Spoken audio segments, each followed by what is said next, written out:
ಪೂರಿ ಜೊತೆ ಸಾಗು ಮಾಡ್ತಾರಲ್ಲ, ಹಾಲು ಸಾಗು ಯಾವ ರೀತಿ ಮಾಡ್ಬೇಕಂತ ತೋರಿಸ್ಕೊಡ್ತಾ ಇದ್ದೀನಿ. ಇಲ್ಲಿ ಹಾಲು ತೊಗೊಂಡು ಮೊದಲಿಗೆ ಕುದಿಸ್ಕೊಂಡು ಸಿಪ್ಪೆ ತೆಗೆದು ಪೀಸ್ ಮಾಡಿಟ್ಕೊಂಡಿದ್ದೀನಿ. ಆಮೇಲೆ ಟೊಮೆಟೊ ಹೋಳು ಇಟ್ಕೊಂಡಿದ್ದೀನಿ.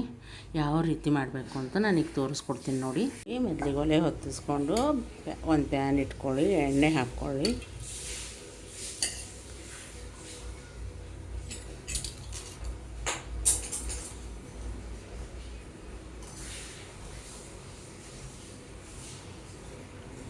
ಎಣ್ಣೆ ಕಾದ್ಮೇಲೆ ಸ್ವಲ್ಪ ಸಾಸಿವೆ, ಸ್ವಲ್ಪ ಜೀರಿಗೆ, ಈರುಳ್ಳಿ,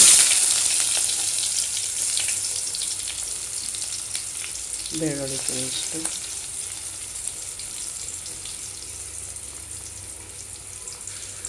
ಕರಿಬೇವು,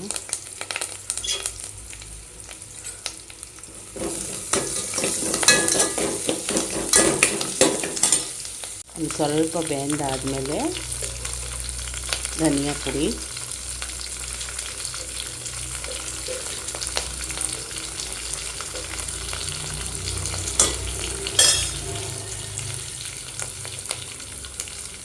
ರುಚಿ ತಕ್ಕಷ್ಟು ಖಾರದ ಪುಡಿ, ಅರಿಶಿನ ಪುಡಿ, ಸ್ವಲ್ಪ ಗರಂ ಮಸಾಲ ಎಲ್ಲನೂ ಹಾಕಿ ಚೆನ್ನಾಗಿ ಆಡಿಸ್ಕೋಬೇಕು. ಇದನ್ನು ಚೆನ್ನಾಗಿ ಬೇಯ್ದಿದೆ. ಬೇಯ್ದಾದ್ಮೇಲೆ ನಾವು ಕಟ್ ಮಾಡಿಟ್ಟು ಟೊಮಾಟೊ, ಆಲೂ ಎರಡನ್ನೂ ಹಾಕ್ಕೋಬೇಕು. ಚೆನ್ನಾಗಿ ಆಡಿಸ್ಕೊಂಡು ರುಚಿ ತಕ್ಕಷ್ಟು ಉಪ್ಪು, ಒಂದು ಸ್ವಲ್ಪ ಶೇಂಗಾ ಪುಡಿ ಹಾಕ್ಕೊಂಡು ಚೆನ್ನಾಗಿ ಕಲಿಸ್ಕೋಬೇಕು. ಇದನ್ನು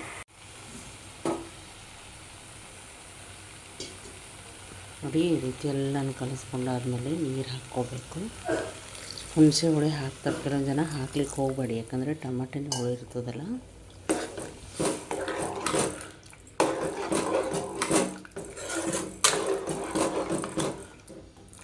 ಒಂದು 5 ನಿಮಿಷ ಕುದಿಯಕ್ಕೆ ಬಿಡಬೇಕೀಗ.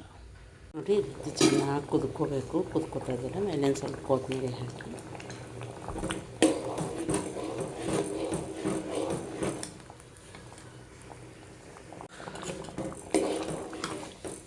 ರುಚಿಕರವಾದ ಸಾಗು ರೆಡಿ.